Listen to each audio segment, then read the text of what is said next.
Good afternoon again, everyone. Those that joined us online and those that are in the meeting room. Welcome to our regular science seminar. I'm happy to see so many people joined us today that are interested in the topic for the seminar, which is endocrine disruption activity of selected bisphenol A alternatives. We have three guest speakers today that are going to share with us part of the results that have been generated under this topic under one of the PARC projects. A few words also on the ECHA Science Seminar, particularly for those colleagues that are joining us for the first time. These are online events that feature scientific content relevant to ECHA's regulatory activities.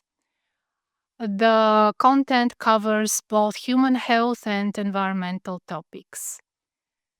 The general objectives for these seminars are to discuss state-of-the-art scientific developments, and to discuss their regulatory relevance under the ECHA mandate. As already mentioned, today's topic covers a group of chemicals that are attracting a lot of attention both from the scientific community and from regulators, particularly derivatives of bisphenol A. Bisphenol A itself doesn't really need much of an introduction. It's a well-known high-volume chemical with widespread uses, mostly in the industrial manufacturing of polymers, such as polycarbonate plastics and epoxy resins. It's also found in a wide range of consumer products. BPA, it's probably one of the most thoroughly researched chemicals, and its hazard both for human health and environment is well identified and confirmed. When it comes to the human health hazard, the bisphenol A is harmoniously classified as a reproductive toxicant, category 1B.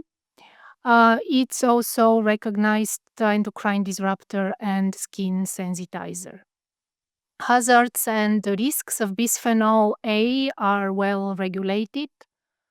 Its use in infant feeding bottles, as well as in plastic bottles and packaging for baby and toddler food, has been banned across the EU. It is restricted as a substance on its own and in mixtures intended for consumer use, as well as in thermal paper. And since January this year, its use in most food contact materials was also prohibited. Due to this very strict regulation of bisphenol A, there have been a number of bisphenol A alternatives that have emerged. Some of them anticipated as replacements of bisphenol A. However, for most of those bisphenols, there is no sufficient information on their hazard, either because they are not registered or they're registered at a very low tonnage. Therefore, information cannot be really generated under regulations like REACH. That's why, in order to at least partially fill some of the data gaps for certain endpoints, ECHA relies on PARC projects, and such project is the one that the data are going to be shared with us today. The project covers several bisphenol alternatives that have been selected in close collaboration with us, and the selection was based on the assessment of regulatory needs report on bisphenols that ECHA published a few years ago. I'm going to stop here because today we have with us Dr. Kiara Aiello Holden, who's the coordinator of the PARC Work Package 5, and she's going to give us a bit of a more detailed overview on the Work Package 5 and on the project itself. Kiara is a scientific project manager at the German Federal Institute for Risk Assessment. She is biologist by training and also has a master in toxicology. And she's also experienced in scientific coordination and in fostering collaborations with EU member state, EU agencies, and other international partners. Before I give the floor to Kiara, I would also like to welcome and present our core speakers for today. Sabrina Tait, who is a senior toxicologist at the Italian National Institute of Health. She has 20 years of experience in hazard characterization of endocrine-disrupting chemicals, investigating their mode of action, especially in brain, liver, and placenta, using in vitro methods and omics approaches. Sabrina is also a member of the OECD Advisory Group on Endocrine Disruptors Testing and Assessment and Validation Management Group on Non-Animal Testing. She participated in several EU projects and is currently involved in 4 PARC projects. Our second core speaker is Antonio de la Vieja, who's a senior researcher at the National Institute of Health, Carlos III, in Spain. He leads the endocrine tumors unit within the chronic disease program. Antonio has over 25 years of experience in thyroid pathophysiology. His research focuses on elucidating the mechanisms involved in thyroid hormone metabolism and action, as well as endocrine cancer mechanisms. The main goal of his research is to translate molecular findings into clinical application. Antonio is also an active member of several national and international research societies, as well as an expert and validator within the EU NetVal network for in vitro thyroid disruptor testing. So without further ado, I would like to give the floor first to Kiara to present us with the main information about the work package 5 and a bit more on the project itself. So Kiara, please, the floor is yours. Thank you so much for the nice introduction and also for the space. The science seminar is well appreciated. So as Vecela described it, today we're going to give you some preliminary results on this project on BPA. The title is quite lengthy, but what is important to know, we are part of Work Package 5 in PARC Hazard Assessment, 5 work packages out of 9. And if you want to know more about PARC, I kindly invite you to check our website, our publication, our Walk in the Park, and our platform, Parkopedia. But now, due to time, we're going to jump directly into one of our projects, which is on bisphenol. So, this is one of our around 13 initial projects. And this is our internal codes, and it started in 2022, and it will end in October 2026. We are, as Work Package 5 coordination team, help supporting with the leading role of this project that englobes 14 EU institutions from 8 different countries. We prioritize BPL alternative, like Vecela nicely introduced, in a workshop the 17th of June 2022. That was our first step. And it was co-created with ECHA. The report was highlighted at the beginning, and also with reports from UBA and overviews from the REACH use. As Vecela nicely highlighted, the prioritized BPAs are those not covered yet by industry, because they are low tonnage, but they are candidates that will be most likely used in the future as replacement of BPA. If you want to know more about the details of how we selected them, I invite you again to PARC website in the section of deliverables. And also our experts will link the BPA they prioritize and how it's relevant for the endocrine disruption study.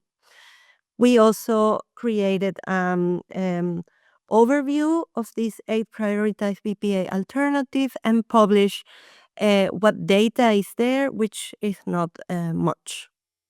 Why are we doing this? Is because we want to avoid regrettable substitutions. And how are we doing this? We want to provide a full dataset for at least 4 of the 8 BPA alternatives selected using OECD test guidelines with mostly in vitro test assays, also in silico assays. And for that, we selected 5 endpoints that are not only of biological relevance, but they were also key for assessing the hazard of bisphenols. Among these 5 endpoints, we have endocrine disruption, that you will get to know the preliminary results today, but we also have developmental neurotoxicity, immunotoxicity, carcinogenicity, including non-genotoxic carcinogenicity, and metabolism bioactivating routes and kinetics. As you can see, several of the institutions are involved with different laboratories in 1, 2, or even more of the endpoints assessed. So yes, this is just to invite you again. And now we have way more deliverables. We have our first closing data gaps reports. If you want to see details of these other endpoints, they are there in D5.4. But of course, more will be published next year in October. And with that, I think we are ready to hear from the experts the preliminary results. Thank you. Thank you very much, Kiara, for this nice introduction. And indeed, now I would like to give the floor to Sabrina. So, Sabrina, welcome, and the floor is yours. Thank you. So I want to thank Kiara for the nice introduction of the project, and I also want to thank ECHA for inviting us to this science seminar to present our preliminary results within this PARC project. We divided the time between me and Antonio to give an overview of the findings obtained so far, and I will start presenting the preliminary data on the effects on steroidogenesis. Next one, please. In this project, our first approach was to choose validated or under validation in vitro methods, and when not available, other scientifically valid new approach methodologies. Next. As regards endocrine disrupting activity, the OECD implemented a conceptual framework including all the test methods evaluating chemicals for endocrine disruption, organized into levels with increasing biological complexity, and the level 2, next, includes in vitro assays investigating 3 of the 4 main endocrine modalities, that is estrogen, androgen, and steroidogenesis.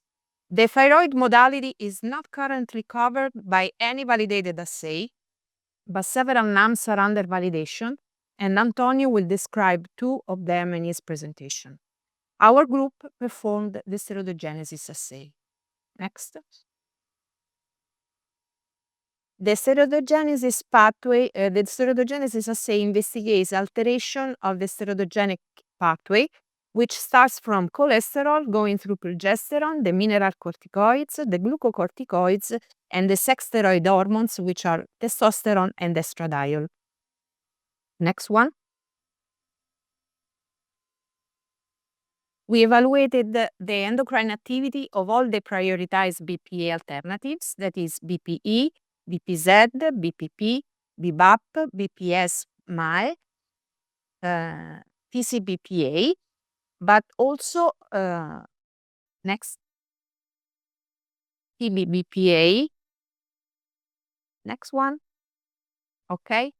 And also the next TBBPA, because to compare for comparison with TCBPA, since it's known that TBBPA exerts some endocrine activity, especially as agonist of the PPAR gamma receptor, and BPA as reference compound of all the BPA alternatives. The compounds were centrally purchased, were all dissolved in DMSO in glass amber vials to obtain 100 millimolar stock solution. Then we prepared 6 tenfold serial dilutions in glass amber vials in DMSO, storing all the solution in minus 20 degrees. Next one. You can go also quickly to, okay. The steroidogenesis assays based on the use of the H295 adrenocarcinoma cell line, which expresses most of the enzyme of the steroidogenesis. The cells were plated in 24 well plates in 1 milliliter culture medium, and after 24 hours to allow cell adhesion, next, cells were treated with all the compounds, and since the dilutions are in the MSO and are concentrated 1,000 times, we added 1 microliter of each concentration in triplicate wells, as well as 1 microliter of DMSO as solvent control in triplicate wells. So in this way, all the wells contained 0.1% of the solvent control, the solvent DMSO. Next, in parallel, we also run a quality control plate with the positive control forskolin at 1 and 10 micromolar and the negative control prochlorats at 0.1 and 1 micromolar. Next, after 24 hours of incubation, all the plates, all the wells were collected, the conditional medium, stored in cubes at minus 80 degrees until hormone assessment. Next, the cell monolayers were otherwise assessed for the cytotoxicity by performing the MTS assay. Next, the assay requires the measurement of estradiol and testosterone levels, but also other hormones can be evaluated as well.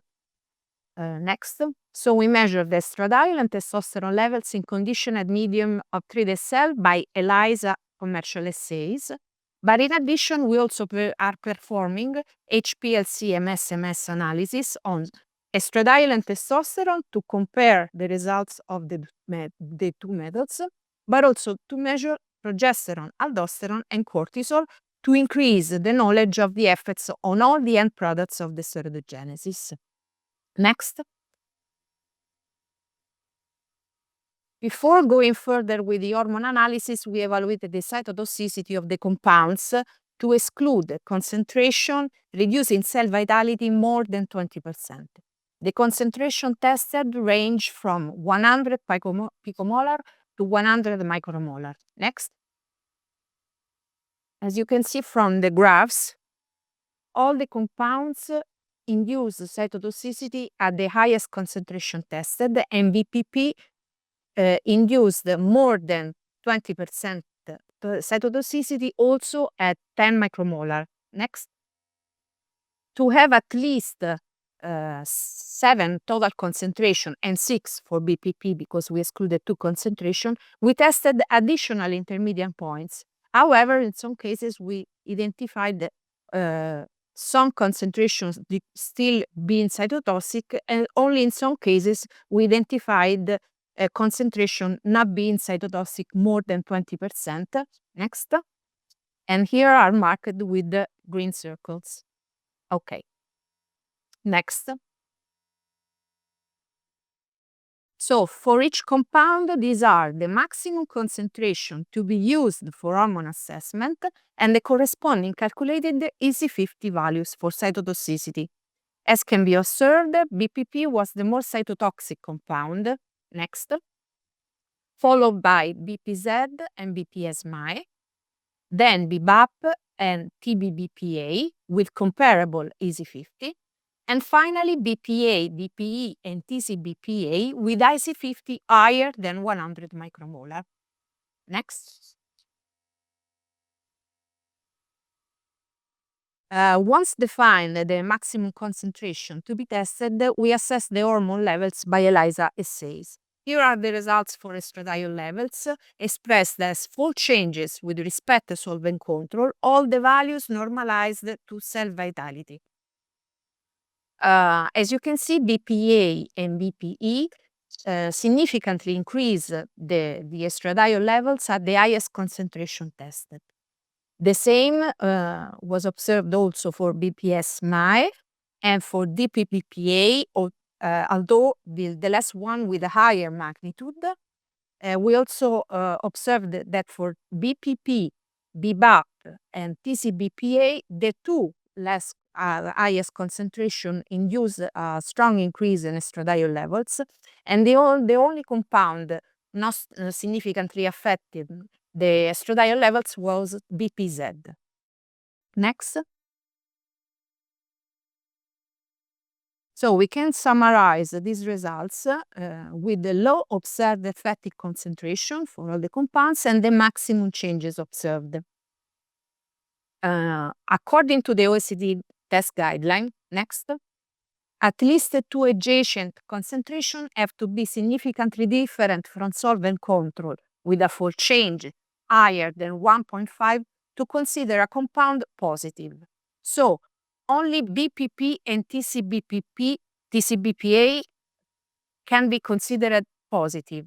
BBAP can be considered borderline positive because the full change is observed is borderline on the threshold.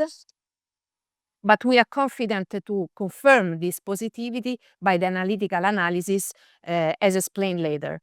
For the other compounds, except BPZ, the response has to be considered equivocal because we only have one significant concentration different from the solvent control. And below you can see the relative potency of the compounds for estradiol induction. Next. As regards testosterone, BPA and BPE reduced the synthesis of these hormones with a dose response in a comparable manner, with the two highest concentration being significantly different from the solvent control. For BPZ and TCBPA, we observed a non-monotonic dose response, but we want to perform an additional run to confirm this observation. BPP, BBAP, and BPS-MAE also reduced testosterone levels, but only for the last two compounds the effect was significant at the highest concentration. TBBPA was the only compound to significantly induce testosterone synthesis at the three highest concentration tested. However, given the strange trend of the curve, we want to confirm the results with an additional run. Next. So, summarizing these results, here are the low observed effective concentration and the maximum change for each compound. And also in this case, next, according to the OECD guideline, only BPA and BPE can be considered positive as inhibitors, whereas TBBPA can be considered positive as inducer. For BBAP and BPS-MAE, we have an equivocal output having only one significant concentration, and below are the relative potency of the compounds as regards testosterone inhibition. Next. As previously mentioned, we are also performing analysis of the hormone levels by HPLC-MS-MS analysis. Here we show the preliminary results for BPA and BPE with a comparison of the results obtained with ELISA and with the analytical method. For estradiol, we can see that the results and the magnitude observed with analytical method is much higher with respect to the ELISA assay. And this may be due to the colorimetric competitive method of the ELISA assay, the ELISA kit use, which gives higher signal for lower concentration and vice versa. Conversely, for testosterone, we obtain a very good correlation between the two methods, but the sensitivity of the analytical method allowed to have an additional significance for both the compounds. Next. So if we compare the two methods, for estradiol, we can observe that we obtained the same low observed effect concentration, but a higher maximum change observed with the analytical method.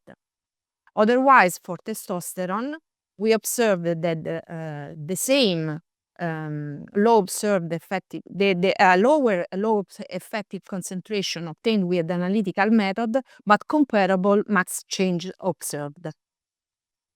Next. As regards the other hormones, we observed that the BPA didn't affect the concentration of the progesterone synthesis. Otherwise, BPA strongly induce progesterone levels at the two highest concentration. Next. For aldosterone, we observed a non-monotonic dose response with both the compounds and a strong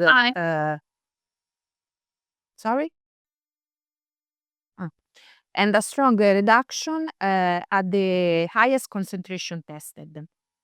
Finally, next. For cortisol, we observe a strong reduction of the cortisol levels with both the compounds at the highest concentration tested. Next. So, here I summarized all the results obtained so far in the context of the steroidogenesis pathway, using darker colors for positive compounds, lighter colors for equivocals compound, and blue indicates inhibition and orange induction. Gray, not active compounds.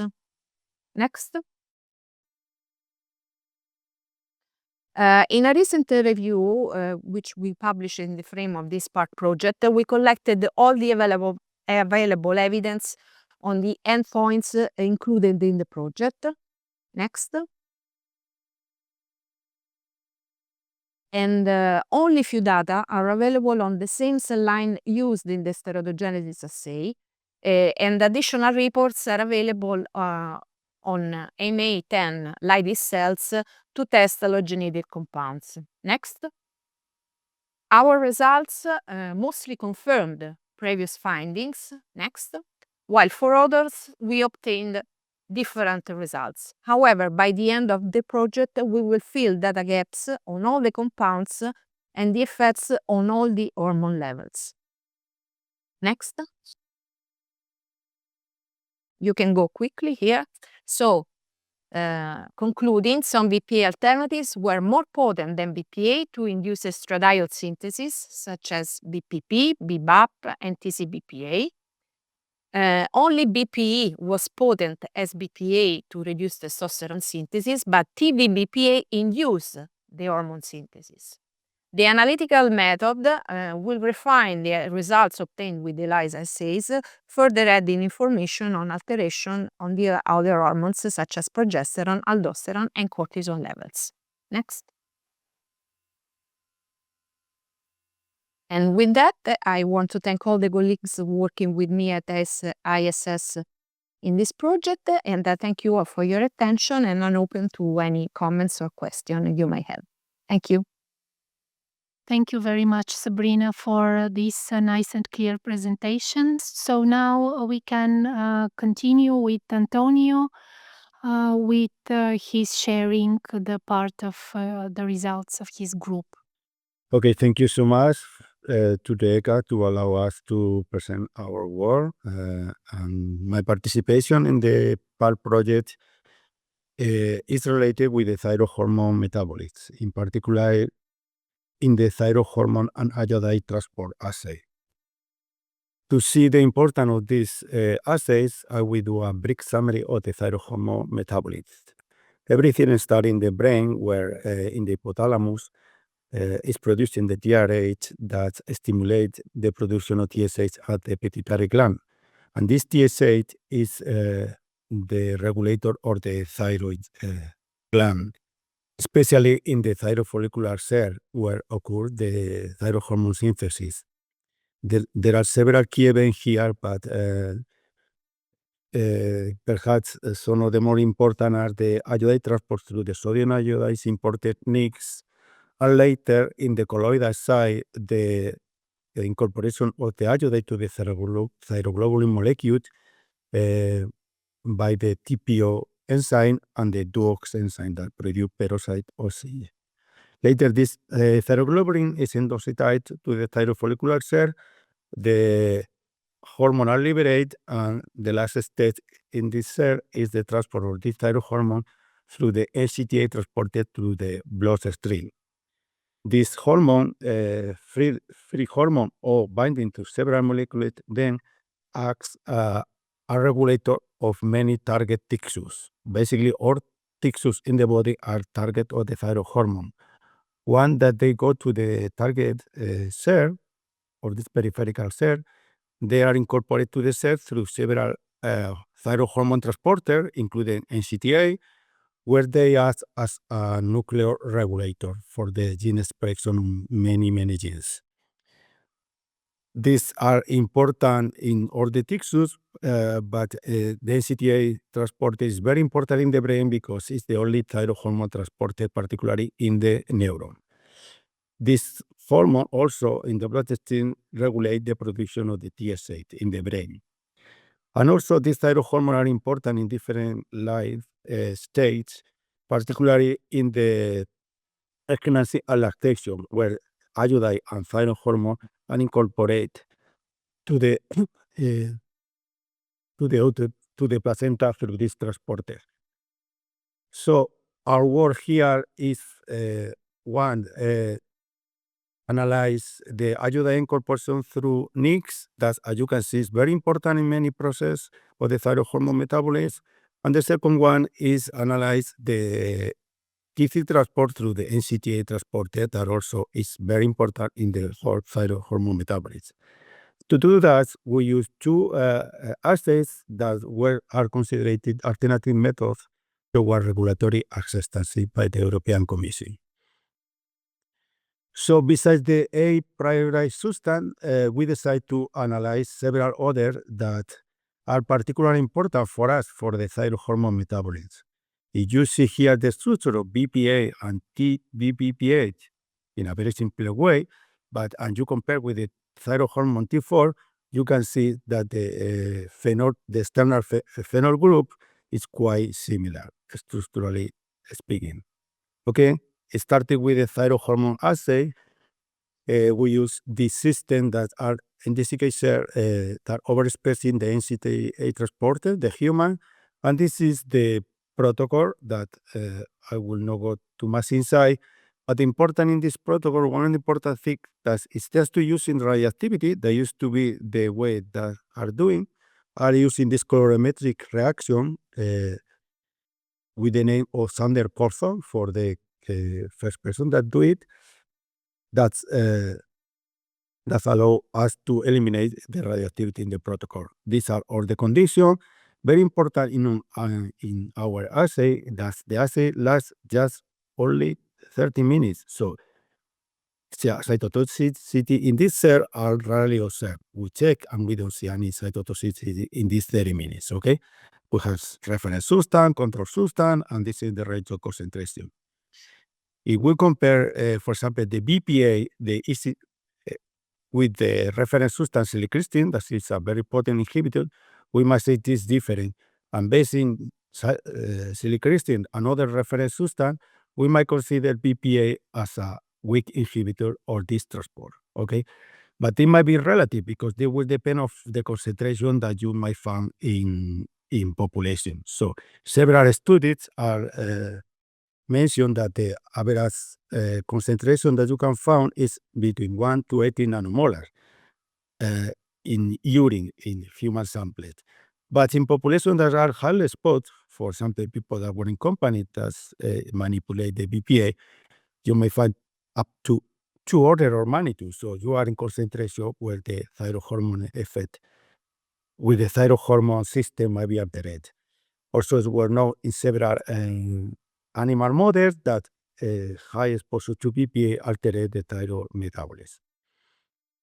This is a summary of the EC50 or the substance, where you can see that most of them are relatively similar to BPA and might be considered as a weak inhibitor. The most potent is the batch. Other way to represent this, if we think in substance that inhibited at least 10% of the activity, we see that many of them are in the concentration around 10 micromolar, they already do that. And you can see the leaks of the potency of the different substances that we found for the transporter. Similar protocol is doing with the iodide transport through NIS. We generate a cell line that is overexpressed in human NIS, and this is the initial protocol that we had, but we had some problem with the concentration that was planning, and we improved this protocol with different concentration. Again, we use this under-control reaction to avoid radioactivity in the assay. These are the conditions, and the same as in the previous protocol. The assay lasts only 60 minutes, so cytotoxicity is rarely observed in the cell. Okay, so this again is if we compare BPA with a reference substance that is perchlorate in the iodide transport, and we see the EC50, we might consider again BPA as a weak inhibitor. And this is the summary of all the substances, where most of them are weak or very weak inhibitor, and several are similar to what we found in the BPA. Again, if we do the classification of substance that at least inhibit 10%, this might be the ranking of the potency or the inhibition of the different substance. So in conclusion, the inhibition of the TC transport by BPA and its another analog through NCTA transporters, most of them are weak inhibitor, and the majority of these show potencies comparable to BPA. And this is the ranking, and similar result for this iodide transport through the sodium iodide importer NIS.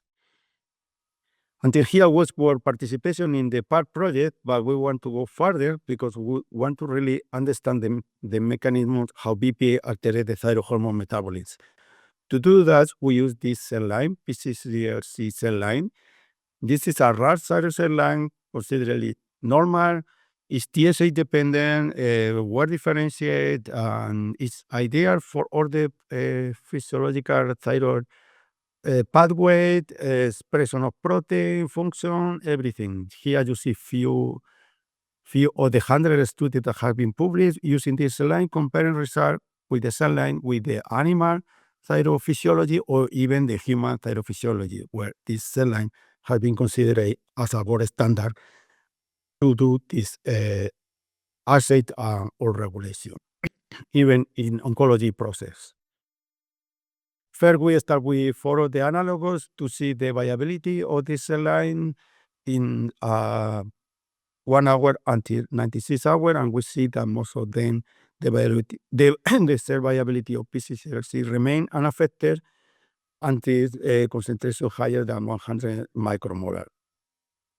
The other assay that we do is proliferation assay. To do this, we use this high throughput assay using the operator system that allow us to do at the same time the substance or the concentration by triplicate, and even sometimes all the substance or several substances at the same time. The result for BPA is that proliferation inhibition start at concentration higher to 100 micromolar. We can see here the result for all the other substances, where most of them are similar to BPA, although some of them might affect the proliferation significantly at concentration of 100 micromolar. Some of them will have solubility problems that are incorporated, so we don't take in account this data. More than that, if you see the graphic of the thyroid hormone metabolism, we decide to analyze gene expression. To do that, we take all these important key events and we analyze. First, with BPA, we do in 2 conditions. One is acute, means just 1 hour incubation, and the second one is long term, that is 96-hour incubation. And surprisingly for us, even in just 1 hour and in concentration that of 0.1 micromolar will have some significant effect in several of these genes. Most of these effects are increasing in the long-term exposures or chronic, but some of them even are reverse. The same that with the BPA, we do with the other alternatives like BPS, BPC, TBBPA, and TCBPA. And in general research, you see that there are many data that have been to analyze. So, in conclusion, BPA and the tested analog rapidly alters the expression of thyroid differentiation genes, even in just 1 hour. And these transcriptional chains are maintained over long time exposure. And this occurs even at very low concentration, including at concentration as low as 0.1 micromolar. And in some cases, there are a reversion of the result. As Sabrina mentioned, we write these reviews. We brought that review, and that was the information available for this BPA and this analogous at that time. And there are a lot of data gaps to fill it out. So after our study, we had a lot of more results that will be very important to understand the hormone inhibition on the thyroid hormone metabolites. And just to say thank you to the people in my lab, my group participation in this project, and the different institutions. Thank you so much to you. Thank you. Thank you very much, Antonio, for this nice and detailed presentation. And with this, I would like to conclude this science seminar, and would like to thank you, Kiara, Sabrina, and Antonio, for the very nice presentation, and also the members of the audience that were active and asked questions. And I think that we had a nice discussion that also made us think, but also you to decide how the information that you are getting could be twisted in a way to be used by authorities. So with this, I would like to wish all of you a nice afternoon, and to you particularly good luck with finalization of the project. It ends next year, so good luck with the final gathering of the results and writing the report. I'm sure that it Thank will you. be successful. Thank you. Thank you. Yeah, we also. Have a nice afternoon. Thank you. Bye-bye. Thank you. Bye bye. Thank you. Bye.